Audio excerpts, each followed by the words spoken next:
Tonight on America's Hope, members of the faith community in Israel seek ways to find hope and peace.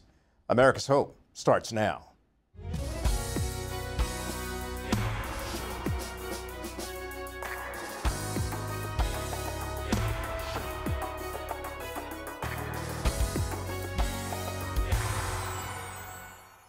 From the NTD Global Headquarters in New York, I'm Kelly Wright, and this is America's Hope. Good evening. Thank you for joining us this hour, and we're glad that you could stop by to spend this time with us. Tonight, we want to focus on Israel and its war with Hamas. And we'll be hearing from two people who have been reaching out not only to Jewish people, but also Arabs, Muslims, and Christians. We'll hear from Rabbi Michael Melchior and Karen Davis, two members of the faith community, different religions.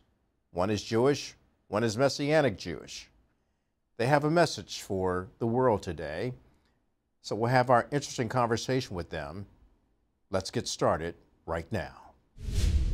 We begin tonight with Rabbi Michael Melchior. He's a Jewish leader, an Orthodox rabbi, a political activist.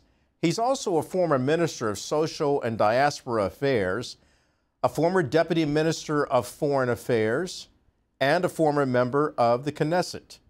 I met with him at his home in Jerusalem. Here's my interview with Rabbi Michael Melchior, a man who's accustomed to working with Christians, Palestinians, Jews, Arabs, Muslims, and more.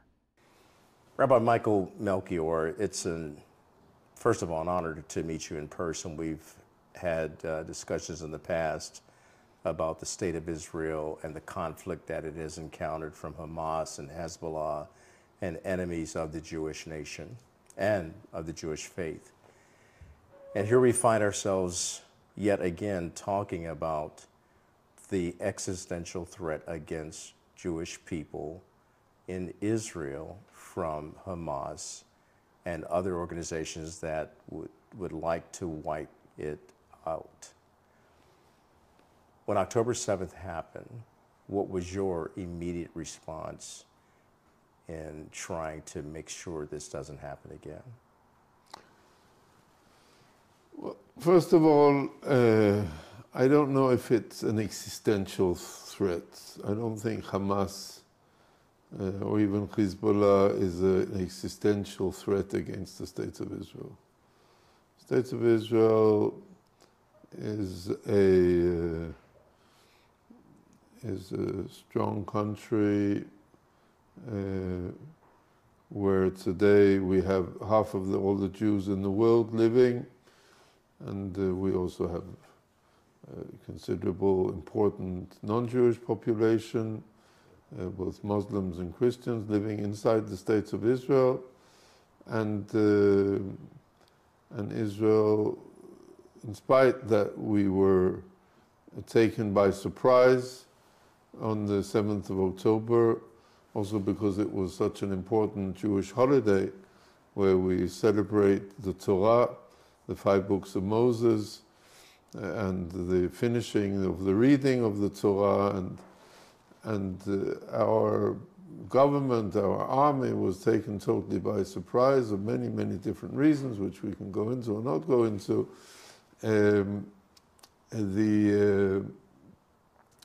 The general assumption at that time was that the Hamas was not interested in going into a war with Israel, and there were all kinds of agreements which had been made to make it easier for the population in Gaza, including more and more workers coming in from Gaza to Israel, which made the living conditions in Gaza much better before the 7th of October.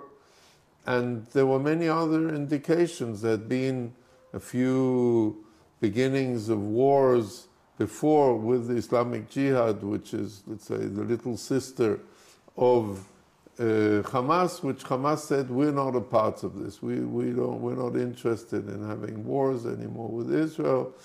So there were many different kinds of indications which the Israeli government and military, including the intelligence, in spite of, we now know that there were many intelligence reports which said that they were preparing this. In spite of all of that, they didn't take those reports seriously, and the tragedy, the crime, happened the 7th of October.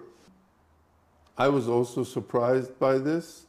We had in our talks with the Palestinians been told that they were going to go in a different direction, that they wanted to go in a different direction.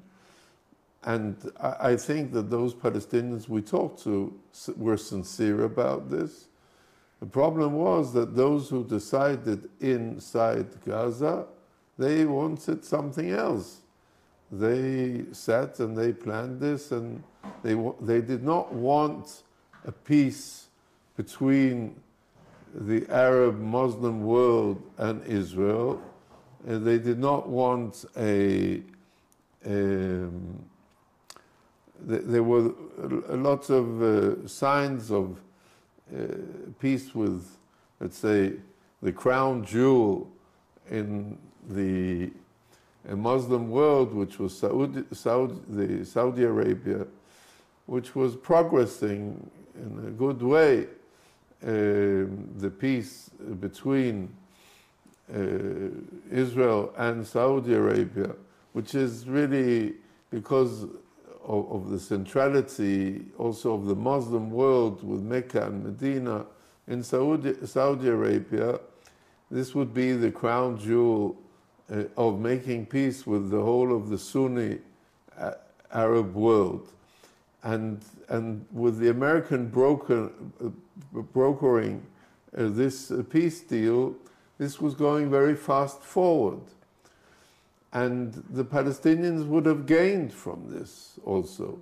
And the whole of the, say, the world of the Sunni world and the Jewish world and the Christian world, everybody would have come together, and we could have had a much better Middle East.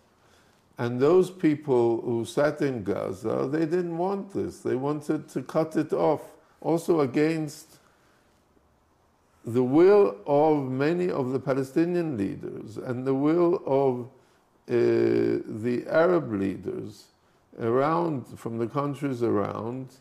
They decided to make this attack, and really in many ways they wanted to serve not the Sunni Arab world, but the Shia Arab world, which is led by the Iranians, the Hezbollah, who are the proxy of the Shia, who are sitting in Lebanon, and some of them sitting also in Yemen, and very, very closely connected to Russia, which is in many ways the forces of the evil in the world. So this whole connection between those who led this in Gaza, Hezbollah, Iran, Yemen, Russia, and who are fighting the war in Ukraine against the forces of democracy and NATO. So this is all connected together. Everything is connected to everything. Hi, everybody. I hope you're enjoying this episode so far of America's Hope. If you'd like to see it in its entirety, just click on the link below. Thanks for watching.